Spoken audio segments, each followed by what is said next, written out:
price of feed, fertiliser and energy has increased substantially for the last number of years.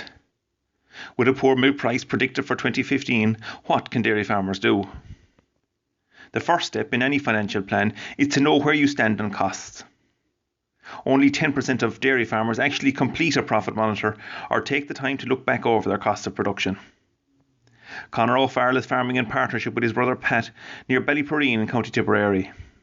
I asked him why he started measuring costs and what he has learned from the exercise. Conor, when and why do you measure your costs, I suppose, for your business? Well, I suppose it was back in 2007. I joined a discussion group. It was continually coming up. It was a means to measure the performance of the business more than anything else. Yeah. And have you have you brought something out of it? Have you got something out of doing the costs?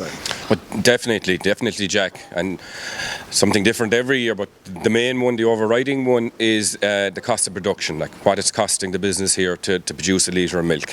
What time of the year typically would you do this job? Typically it's around this time of the year, around Christmas time. It's a quiet time. The profit monitor is done and our discussion group then will examine it in January. Would you be worried? Some farmers say to me that they don't like their milk processor knowing their cost of production. Would you be worried that your milk processor will know the cost of production or can get access to the figures showing what it costs to produce milk? No, it wouldn't bother me unduly. To me, they know the cost of production already themselves. I would see it as a two-way street. Maybe if I knew more about the cost of processing, that there would be a little bit more transparency. Teagasc specialist John Marr coordinates the Dairy Gold Teagasc on-farm programme. I put it to him that milk processors tell me a lot of their farmer suppliers don't know their cost base. And if he believed that, why it might be the case. John, milk processors tell me that farmers don't know their cost of production. Do you believe that, and why is that so? No, I don't, Jack, believe it. I actually think farmers have a good handle on the cost of milk production. They may not know their individual costs, but they do know the big picture.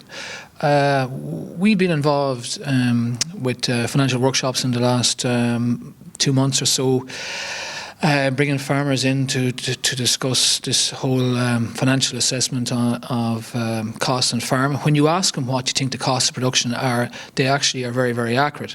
Now, they may not be completing individual cost of production, which we'd all like them to do and do a bit better, and probably will be more important looking into 2015. But I do think they know what the cost of production is to produce milk on, farms in general. So there's a bit of work to be done. I don't deny that. They'll have to get a better handle on their individual costs, but I do believe they know the big picture, yes. John, we hear different variations of what's the difference between profit and cash. Can you explain to us what is the difference between profit and cash, and why is that important? Well, it is very important, and there is a big difference. There's no doubt about that, right?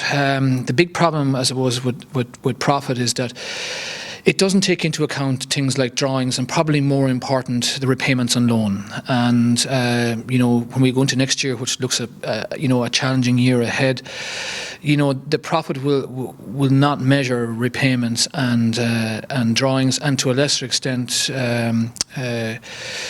it brings in, stock accumulation in farms, so that reflects in your profit, but that's not a real cash cost. So to me, for those who are in expansion phase, and particularly when you face into a difficult time in the industry, cash is king. So you really have to have a good handle on what cash generation is on the farm and what the cash leaving the farm is. And okay, profit is a reflection of cash, but will not include what the repayments are on your loans and will not include in drawings.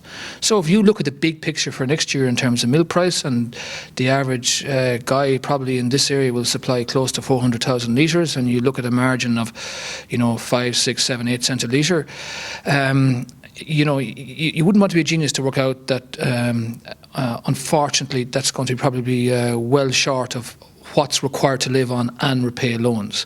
So the focus next year will have to be much more on cash and what's leaving the business and what's coming into the business.